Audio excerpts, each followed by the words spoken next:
আপনি কি ইউএস ভিসার জন্য অ্যাপ্লাই করতে চাচ্ছেন আর শুনেছেন ভিসা বন্ড দিতে হবে? কেউ বলছে এটা ভালো, কেউ বলছে এটা খারাপ। আজকের এই ভিডিওতে আমি একদম ক্লিয়ার করব আমেরিকার ভিসা বন্ড আসলে কি, কেন এটা নেওয়া হয়, আর সবচেয়ে গুরুত্বপূর্ণ এটা আমাদের জন্য ভালো নাকি খারাপ। আসসালামু আলাইকুম, আমি শাহরিয়ার ইমন। আর আজকের ভিডিওতে আমি সম্পূর্ণ ইউএসএ ভিসা বন্ড নিয়ে আপনাদের সামনে আলোচনা করব। আমরা প্রতিদিন অসংখ্য ভিসা কেস দেখি, আর ইউএসএ ভিসা বন্ড নিয়ে মানুষের ভুল ধারণা সবচেয়ে বেশি। চলুন কোনো গুরপাক না করে সহজ করে বুঝি। প্রথমেই বুঝি ইউএস ভিসা বন্ড জিনিসটা আসলে কি। ভিসা বন্ড মানে হচ্ছে ইউএস গভর্নমেন্টকে একটা নির্দিষ্ট পরিমাণ টাকা সিকিউরিটি হিসেবে জমা রাখা।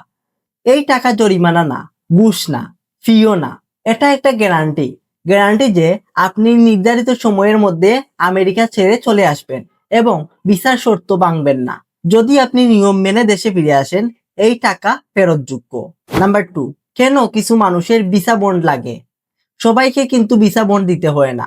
সাধারণত যাদের ক্ষেত্রে বন্ড চাইতে পারে, ট্রাভেল হিস্ট্রি দুর্বল, দেশে স্ট্রং ফাইন্যান্সিয়াল এবং জব প্রুফ কম, বয়স এবং প্রোফাইল রিস্কি মনে হলে, অথবা আগে ভিসা রিজেকশন থাকলে, যাদের ব্যাপারে অফিসারের মনে রিটার্ন নিয়ে সন্দেহ থাকে। নাম্বার 3, এখন আসল প্রশ্ন, ভিসা বন্ড আমাদের জন্য ভালো নাকি খারাপ? সত্যিটা খুবই স্ট্রেইট। ভিসা বন্ড মানে হচ্ছে সরাসরি রিজেকশন না, আবার ফুল কনফার্ম ভিসাও না। এটা হলো second chance with condition. Officer বলছে আমি আপনাকে সুযোগ দিচ্ছি, কিন্তু আগে আমাকে ফাইন্যান্সিয়াল গ্যারান্টি দেন। নাম্বার 4, ভালো দিক, যাদের সরাসরি ভিসা পাওয়ার সম্ভাবনা কম, তাদের জন্য এটা রিজেক্ট না করে অফিসার আপনাকে বিশ্বাস করার দরজা খুলে দিচ্ছে। ঠিকভাবে ট্রাভেল শেষ করলে এই টাকা ফেরত পাওয়ার সম্ভাবনা থাকে। নাম্বার 5, খারাপ দিক কি? বন্ডের অঙ্ক অনেক সময় অনেক বেশি হয়, সবার পক্ষে এই টাকা ম্যানেজ করা সম্ভব হয় না। যদি ভিসার শর্ত ভাঙেন, তাহলে এই টাকা নষ্ট হওয়ার ঝুঁকি থাকে। আর সবচেয়ে বড় কথা, ভিসা বন্ড মানে হচ্ছে আপনার প্রোফাইল পুরোপুরি স্ট্রং না। নাম্বার 6, ভিসা বন্ড নেওয়া উচিত নাকি না, এই সিদ্ধান্ত সবার জন্য এক না।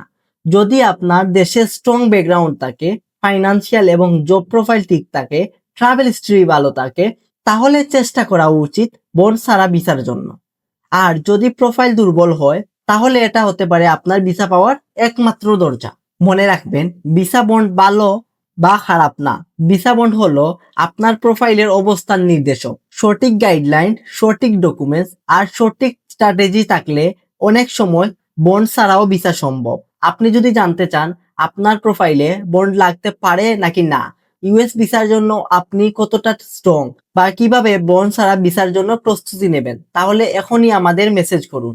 আমরা আপনাদেরকে সর্বোচ্চ সহযোগিতা করার চেষ্টা করব। একটা কথা বলে রাখি, আপনার কেস আমরা দেখি, গল্প নয়, বাস্তবতা দিয়ে।